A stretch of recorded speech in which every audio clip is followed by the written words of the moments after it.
Why on earth would a dealership or a dealer accept this car in the first place? McDonald's everywhere, Dunkin' Donuts garbage everywhere, bottles, empty cans. Should we burn the car or just throw it away?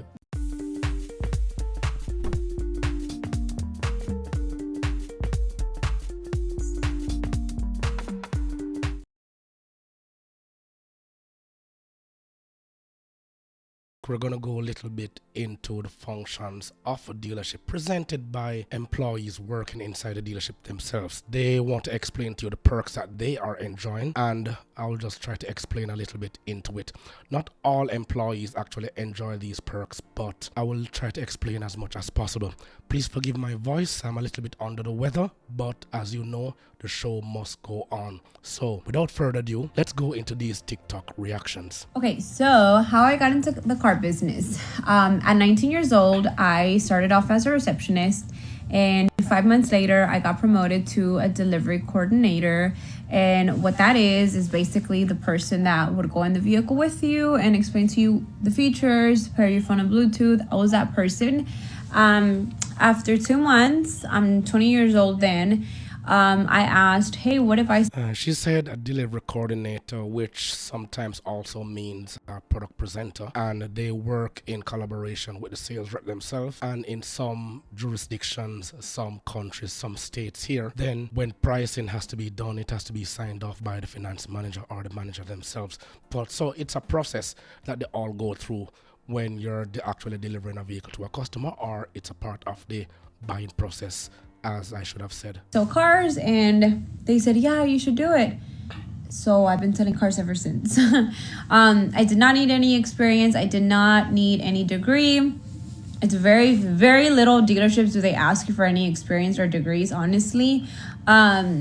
I know of one dealership in Dallas that asks you for a degree. Other than that, I don't know any other dealerships that do. Most dealerships don't ask for a degree, but it is required later on if you want to make the transition from a sales rep into a sales manager. Then certain levels of matchification is required in order to make that step. And on her personal note, it is also coupled with pretty privilege, as you can see. So yeah, if I can sell cars at 20 years old, really anybody can. I'm 26 years old now, by the way. But yeah, that's just my opinion. I feel like if, me, girly girl, can do it, then anybody can. It's very easy working at a dealership in certain areas of the dealership itself, except for the service department, which you have to have the technical knowledge, working as an apprentice or going through the ranks as a mechanic and later on as a master technician. Then those qualifications will be required. However, working anywhere else outside of that, if you're going into accounts, then the certain level of matchification is going to be needed. In parts, not so much so. The basic requirements as such, a high school certification, then you start at a certain level, then you work your way up to the level of managers. Not much progress is made in parts past that of a parts manager, unless that parts manager is knowledgeable enough to understand the whole dynamics and the overall operation of the dealership itself. Then he'll be promoted to that of a managing director or a national parts manager in other countries where they have more than one branches all across that jurisdiction. So let's go to another video. What's the biggest perk of working at a dealership? That's an easy one. So today is my 24th birthday. And since it's my birthday, I asked my manager if I could take a car home for the day. And since I've been with the dealership so long, he agreed. And now I get to drive this for the whole day and take my whole family out to dinner in it. A $102,000 Black Label Navigator. This thing is crazy. It got the Yacht Club interior theme. I mean, just look at these seats. They're so comfortable. Well, the first thing he said, he has been with the dealership so long, so he has a personal connection with the dealership and the relationship has been built. So based on how he's actually talking about it, it sounds like a privately family-owned dealership. They got the captain's chairs with the TV screens. Man, look at whoever vacuumed this did a good job. This thing's just sweet. Getting to drive nice cars is by far the biggest perk at working at a dealership. Well, he says that's one of the perks, but it doesn't go for everyone. Don't be fooled. Remember, the lot attendant doesn't have this privilege. The loop tech doesn't have this privilege. The ancillary staff, if the dealership is large enough, doesn't have this privilege. Also, employees in parts, excluding that of the parts manager himself, doesn't have this privilege. This is just promoting exactly what he wants to do, but it doesn't actually goes that way inside the dealership itself, and by means only certain dealership can have this privilege and getting his birthday off, and some dealerships actually have this as part of their perks, getting the day off on your birthday. So again, nothing new. Okay, so let's go into another one. I want to hear the secrets that only the employees know. So I work in the parts department at a dealership. Not saying which dealer, but yeah. And I swear to God, this blew my mind when I heard it. It's insane. So if you go to take your vehicle to a shop to get worked on, that shop will order the parts that they need from a dealership. Once that body shop gets their invoice and their parts, they will show it to the customer and show them, okay, this is the amount of money that you need to spend in order to get this done. They will show that to the insurance. If the insurance approves it, great, you're set to go. This is where it gets really scary.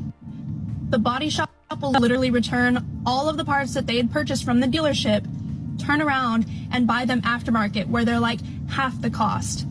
Then without telling you, they will put those parts on your vehicle and then they will pocket the rest of the money that you spent.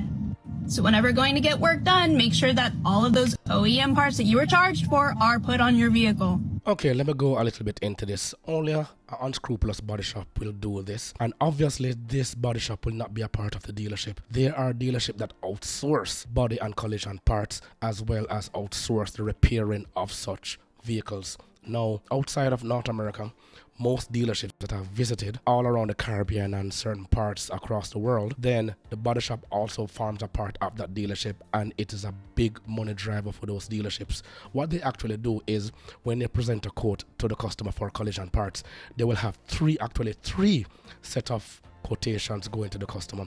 You will have your OEM parts, then you'll have your aftermarket, first and second line. The insurance companies, if they are a part of it, will select the one that they see best will go to them, and then that insurance company will actually give the dealership the go ahead to source said parts. You also have third party source that will deal with the dealership themselves. So what they will do, they will actually go to the dealership, get the information and submit it on behalf of the insurance company and the customer.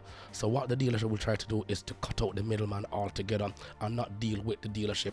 Then they will also decide whether or not they will want to deal with the dealership or deal with the aftermarket supplier directly. That is another attribute in the dealership business outside of North America. I'm not so sure if it works here, but this is one of the attributes of working outside of North America, and also another business model. Take this into consideration. What they're doing here is totally unjustly and uncalled for, but it's a part of the scam when you're dealing with cars and the automotive industry. The thing is, unsuspecting customers will not know the difference once those parts are fitted, because once the repair is done and then you have a fresh coat of paint and it's waxed and aligned and everything else, you won't see the difference to the naked eye for the customer actually. But a body shop or a mechanic can look at the flaws and tell if there has been substantial damage done to that car. And then again, the car report will give you an analysis of what was done. And then again, the car report will give you an analysis of the damage that was done to the car if and when that car is going to be sold. Now, in the final video, I'm going to show you something that dealership employees have to deal with. It's a little bit gross in my estimation, but you have been warned. It's not explicit, but some people will find it a little bit disturbing. So without further ado, let's go.